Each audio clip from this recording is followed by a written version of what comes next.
PCN is brought to you in part by the following underwriters.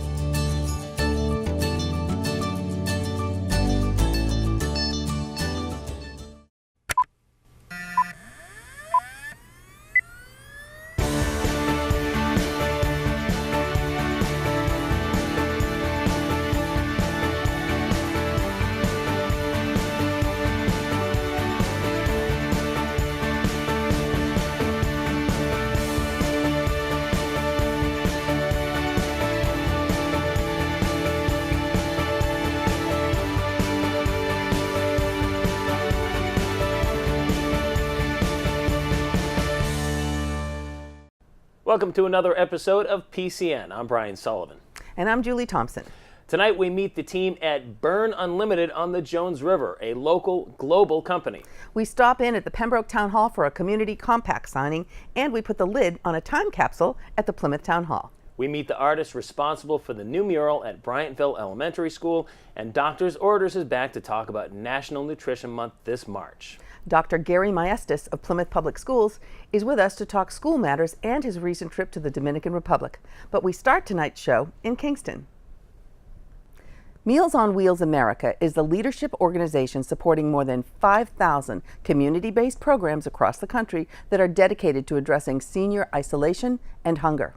Every morning at the Kingston COA, volunteers package up meals while others take them out for delivery.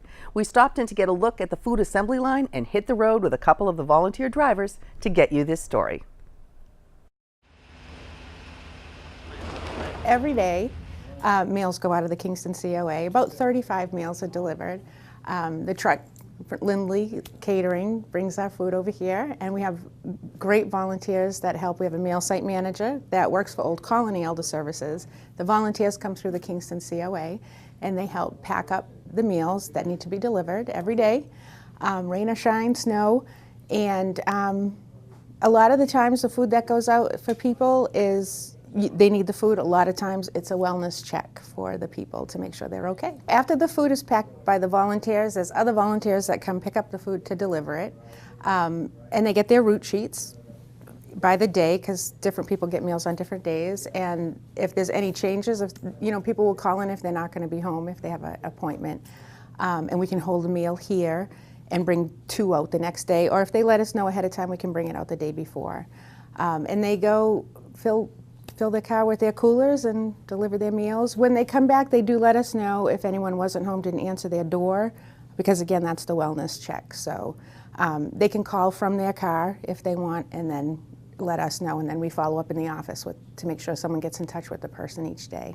We cover all of Plymouth County, and we go as far as Avon, Stoughton, and Randolph as well. Brockton to Plymouth, we're there. Anyone 60 years and older can get Meals on Wheels. They can be someone with a disability. They don't have to be, totally shut in, but they cannot provide nutritious meals for themselves on a daily basis. Or somebody there's no one around and somebody needs to be checking in on them. We can always use more volunteers, especially when the weather gets bad, because a lot of people that are volunteering are retired already, and you can't blame them. It snows and they don't want to get out and shovel and have to drive in it. The priority is the meal gets out, so if we have to leave the office and do it ourselves, we do. But we're always looking for more volunteers. And the people that volunteer, it is a special person that does that. We have a luncheon in the spring, because we can't thank them enough. They just love what they do, and you can tell. And it's good. They sit and they talk with the people when they deliver the meals. It's wonderful.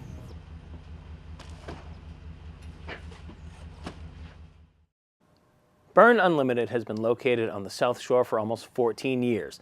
They specialize in head protection for non-motorized sports. BERN is passionate, focused, and committed to providing skaters, snowboarders, skiers, bikers, and wakeboarders with adaptable all-season head protection. PCN stopped by to learn more about this local, global company.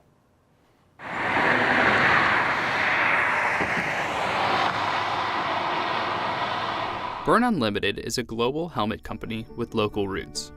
The company, which was established in Duxbury, has been around almost 14 years and is well known for making all-season bike, skate, snow, and H2O helmets. The founder of the company is my brother, Dennis Leadham. He's been in the industry for over 30 years. Started importing helmets for kids for skiing from Europe originally, and then developed his own multi-sport helmet company. We became recognizable very quickly based on just having great product that was very different from anything else in the marketplace. The company's 15 employees currently work in Kingston, but will be relocating back to Duxbury soon. I lead the team that designs the products, and we work together as a team with our sales and our reps and international teammates to kind of develop what we want our next helmet to be and who we're planning to sell that helmet to. Looking at opportunities in new marketplaces and new demographics, or kind of replacing items that we want to bring forward or evolve. And so from there we do all the sketching, all the 3D work, everything that happens right here, prototyping, test fitting, and I work really closely with our overseas manufacturing partners, take multiple trips there a year to complete products, to review and sign off on products, which eventually leads to what we are going to produce. And we go through a series of different shows, whether it's for bike or for snow, where we're getting to showcase that product. And then we basically create catalogs and different marketing aspects around our new product launches, and we get that out there for the consumer to buy. There was a big changeover right around the time that BERN started, where helmets started becoming a little bit more popular, and I think we really led the charge on that. Stylistically, BERN started with brimmed style helmets, something completely unique to the marketplace. Lower profile, lighter weight. One of the unique factors of our helmets is a large portion of our products are all season, so they're certified across bike and snow. So you're able to just simply remove a liner from a winter helmet and replace it with the summer liner and wear that comfortably as a bike helmet and vice versa. The helmets look cool, and they provide protection for your head.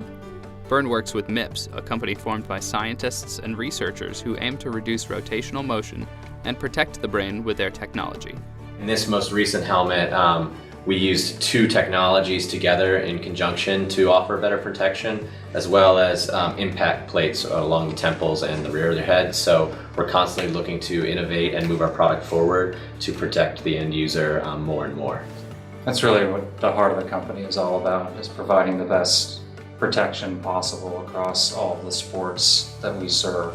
We're a small company and we're up against giants in the industry, but we've continued to persevere, and it just kind of shows you can still be a small local company and compete with massive global companies at the same time and still be on the leading edge of the industry.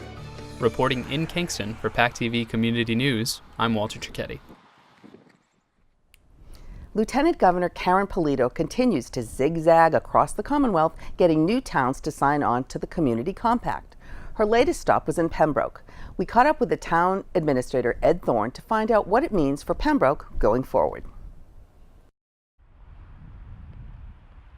The Community Compact program has a list of several categories, and in that best practice, in other words, things that you would want to see. I think something that people can really relate to is that we want to put together an Americans with Disabilities Act transition plan, and that means you survey all of the town facilities, parks, playgrounds, buildings, school buildings, whatever, and then you put together a plan that would make all these buildings and facilities handicap accessible. And in order to do one of those, we would apply for it through the Community Compact program. We would partner with a planning agency or another university to put together the plan, and then that makes the community eligible for brick and mortar projects where we could put in handicap ramps or handicap accessible situations such as the Herring Run Park, where we would make those bridges and walkways handicap accessible. the third aspect of the best practices is that we've applied for $150,000 from the IT program and the Community Compact program. And this is going to enable us to buy a software package that links the school department with the town accountant's office. We've been thinking about that for several years, and this is the right opportunity for us to apply for a grant to help steer us in that direction. And the Lieutenant Governor made that really clear that it's a two-way street, that the state is willing to fund these programs if local governments are willing to participate in it, you know, and there's some rules that we got to follow, obviously, but it shows the legislature and the governor's office that they are committed to providing funding for local governments, you know, for projects at that level. We had members of the Board of Selectmen, the Advisory Finance Committee. We had several department heads there, the fire chief, police chief, library director, DPW director, the conservation agent. And so, but that just shows you the community that we have. It's a very cohesive one. The department heads are team players, and I think they're really excited about the prospects of what we're going to receive from the Community Compact program. The town of Plymouth recently sealed a time capsule at the new town hall in honor of the opening and dedication of the building in November. The capsule contains items, photos, and documents that represent Plymouth's governmental and civic organizations, schools, and local culture during the year of 2017. The capsule is in a locked area within the glass lobby at 26 Court Street, where it will remain for 50 years until its scheduled opening in 2067. Today was all about building and putting away a time capsule for 50 years from now. It's one of the most significant things that you can do when you open a building of this magnitude. So the group that was responsible for putting items in the time capsule really tried to think about what would people 50 years from now be curious about? How were we feeling today? How did we look at the world? What were we worried about? What were some of the impacts? For special meaning for me was to invite the students to be part of that, because hopefully they'll be the ones that are opening this time capsule in 50 years. So the building committee and the community preservation were key in this, but we actually put together a special group. It's had a couple different names, this group has, but it was put together under my office, under the town manager's office, to really look at important artifacts or items that should go into this time capsule. That was part of their charge. It wasn't initially part, but it became part of their charge. And I think they weighed carefully what would matter. I guess what I would be curious about if I was able to come back in those 50 years is, are they able to do anything with the technology? So our group put together all the ideas of what should we put in there, what groups should we reach out to, what types of items do we think the people in 2067 will be interesting about our culture and who we are right now. The first thought when we were putting together the time capsule was how difficult it was going to be to try to think of all the items, the objects, whether it was pieces of clothing or toys or technology and all those things. How could we possibly capture everything? You would never be able to fit that. And then we thought about whether objects would really speak about us, when it would be better to actually hear messages from people, to hear people speak in their own first-person words about what it's like to live in Plymouth, what Plymouth is like now, and what they think Plymouth will be like in the future. So we tried to strike a balance by having some objects and things that the residents of 2067 can open and touch and see and feel, but we also focused a lot on messages and the words from the people who live here now. Our kids have such a unique perspective on our community, and they will be the ones who will be here in 50 years, who will be able to be there when the capsule is open. So how interesting would it be to get their take on what Plymouth is now and what Plymouth will be in the future? So they worked on a number of different projects. We reached out to our 6th grade students, and we thought they would be a great age range to kind of look at what the town is like now and think about the future. So I think those are probably my favorite out of everything that's in there. It was difficult to narrow things down. The box is literally 16 by 16 by 30 inches. So to fit an entire community into one box and try to capture that was definitely a challenge. Boston-based artist Bren Bataclan has given away paintings all over the world, each one with a note saying, "This painting is yours if you promise to smile at random people more often." Bren does programs with schools where he stays for a week to talk about his street art project. giving drawing lessons, encouraging students to smile at one another, and he paints murals on the walls. Bren recently visited Bryantville Elementary in Pembroke, and PCN was there to learn more.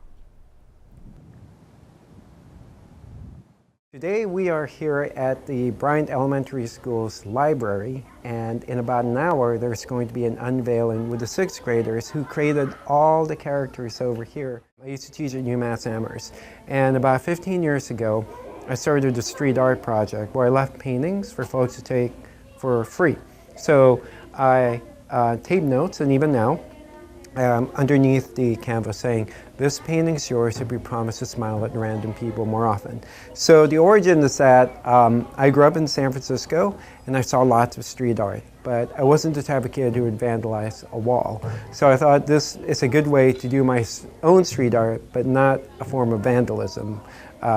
So most of the time I leave them on park benches and train stations, hospitals, senior centers, and I just find a place where there's lots of foot traffic. But the challenge is I don't want to be the person known as leaving the paintings. Since giving away my very first painting in 2003, I've now given away, I think now close to 3,000 paintings, and in 70 different countries and in all 50 states. Bren Bataclan has been at our school 3 different times. He definitely has our core values about kindness, politeness, respect for each other, working together. He sends that message. We love to have that. He also sends a message that everybody can draw. I love the fact that he says no erasers, mistakes are good. For the assemblies, I gave an overall sort of like summary of what I do. Then I showed them the process of my paintings on canvases and also on walls. Then it's a whole entire group, including the adults, we all drew. So I showed them how to draw my characters, and they're really easy to mimic, so most kids feel empowered to create their own. And then, after that, as I mentioned, the 6th graders and I, we had a more extensive drawing workshop, so we did some more drawing exercises, and then they were paired, they were grouped in teams of either pairs or 3.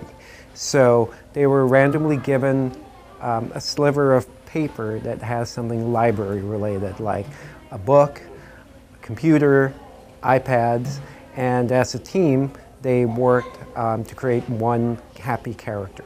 Then I took all their drawings, started Monday afternoon, and I drew them on the walls. The whole process starts out with a pencil, just pencil drawings.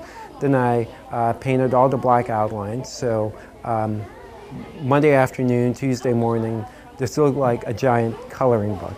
And after that, I painted all the colors. Then today, I repainted all the black outlines. So I'm basically done. I love working with the students here. They're really, really talented. And some of the drawings are actually from the adults. So the principal, the art teacher, and even the librarian contributed a piece. And so everyone's work's been immortalized and it's part of the school's history. The month of March is National Nutrition Month, so we thought we'd get a jump on things and find out the best way to eat healthy heading into spring on this week's Doctor's Orders.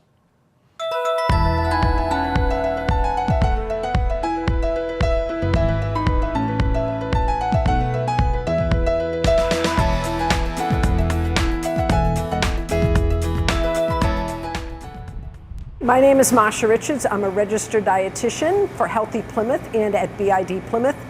This is PCN's Doctor's Orders, and today we're going to talk about this year's National Nutrition Month theme, which is going further with food. So what this means is planning your meals ahead so that you can have leftovers. These leftovers can save you time, save you money, also save the environment because we have less food waste. And it's also a great way to make sure that you get the nutrients that your body needs. So one strategy to go further with food would be to pick a day during the week where you have enough time to make one meal that you can use the leftovers to create other meals. So a good example of this would be roasting a chicken. So we can have this delicious chicken dinner with mashed potatoes and broccoli, stuffing. For dessert, a yogurt parfait with some apples. This provides you with the food groups, fruit, vegetable, grains, protein, and dairy, getting all the nutrients that you need. A leftover meal could be a chicken pot pie. You can boost the vegetable content up by adding some low-salt canned vegetables. Use the leftover vegetables from your meal. Top it with any leftover stuffing or mashed potatoes. Another great meal, filled with nutrients, tastes delicious. A third meal is chicken salad. Chicken salad is going to use those leftovers also. Throw some of the apple left over from your yogurt parfait and some of the yogurt mixed with mayonnaise. Have it with a whole grain pita bread and another piece of fruit. And a third meal you can do is a bed of lettuce with some of that leftover chicken on top. Add some peppers, some tomatoes, some celery, some cucumbers, and some drained low-sodium chickpeas to boost the vegetable protein and fiber content. So you've got your food groups, you've got 4 meals out of 1, you've saved yourself time, money, and given your body the nutrients that you need. So this is Marsha Richards encouraging you to go further with food this National Nutrition Month. We are so pleased to have on set today Dr. Gary Maestas, who is the superintendent of the Plymouth Public Schools. Welcome. Thank you for having me. Thank you for being here. We're going to talk about a really important thing that you did and then a relatively important thing in society right now. We'll start with you volunteered to go down and be part of a Life Touch Memory mission in the Dominican Republic this past January with 45 other people. Yes. What was the motivation? What is Life Touch mission? What did you do and how'd you feel about it? Well, you know, the Life Touch Memory Mission is a mission trip that Life Touch school photos, it's an organization that takes school photos around the country. Yep. They were motivated about 16 years ago to give back. They've been to Kosovo, they've been to the western part of the United States to help in building homes. They've been to the Dominican Republic to help build a school, and they've spent the last 3 mission trips going to the Dominican Republic in a small community called Costanza to help in that community to build 2 schools. And I was selected out of about 4,500 applicants to represent New England as the superintendent educator delegate to enjoy an opportunity to give back. So you were among 20 educators out of 4,500 people that applied. Yeah. So you're pretty top dog, we think. Thank you. Good for you. you. I think I was lucky. It fits right in with what I believe. It fit right in with what I wanted to share as an example of what we as community leaders and our student leaders and our communities can be doing in society. So to me, it was a natural opportunity for me to be part of it. I'm just touched that I was selected and influenced by my experience. Now, your objective basically is to really teach the kids of our school system that volunteering and going beyond yourself and motivating them to give is really, really important. And you did this as an example of that. Yeah. What happened down there that you didn't expect? What did you take away that you were just in awe of? Well, you know, I've been to the Dominican Republic, and I went there on vacation with my family, and every time we go on vacation, we try to go off the beaten path. And a lot of people go away on trips and they enjoy the best of what that the resorts, country has to offer. The offer. best beaches, yes. And when we went off, we realized that the Dominican Republic is very, they're a struggling country. Yes. They are working diligently to try to emerge out of a very difficult existence. So when I had the opportunity to look at going to the Dominican, I thought it would be amazing for me to have this chance because I knew what it was. I didn't know what to expect. I didn't know how deprived and how poor the people were. I didn't know that that they have so little that they're so happy just to engage in people that are there to support them. And one of the things that I realize is the crime rate in the Dominican Republic, like many of these countries that are emerging, have a significant crime rate. And they told us when they know that you're here to help, they leave you alone. They help you. They want to be part of building their entire community. So, you know, it was heartwarming to see this whole community. They all knew that we were coming there, that we were arriving. 90,000 population is, you know, that's 90,000 people live in that community. And we're about 60,000 here in Plymouth. Right. We have 13 schools. They only have 7. They have 7. And you worked on the cafeteria of the school? I worked on a school in the mountains. We were about 4,500 feet above sea level. Yeah, wow. And we were about 4 miles from the middle of Costanza. So this is a community up in the mountains, about 4 miles up this mountain, beautiful area. And we were there, and they built the school where the people are, because they just can't travel into the community. They would never go to school. Right, they never make it there. So they built the school up in the mountains, and I had the opportunity, you know, Life Touch the year before really helped with the school building itself, but my group was really centered on building the cafeteria and a kitchen facility for the school. So that was, you know, I really love working with my hands and building stuff. I built a lot of stuff on my own, but you know, one thing they tell you is forget everything you know. You have to relearn it, because you got to do it their way. It's their, they have nothing.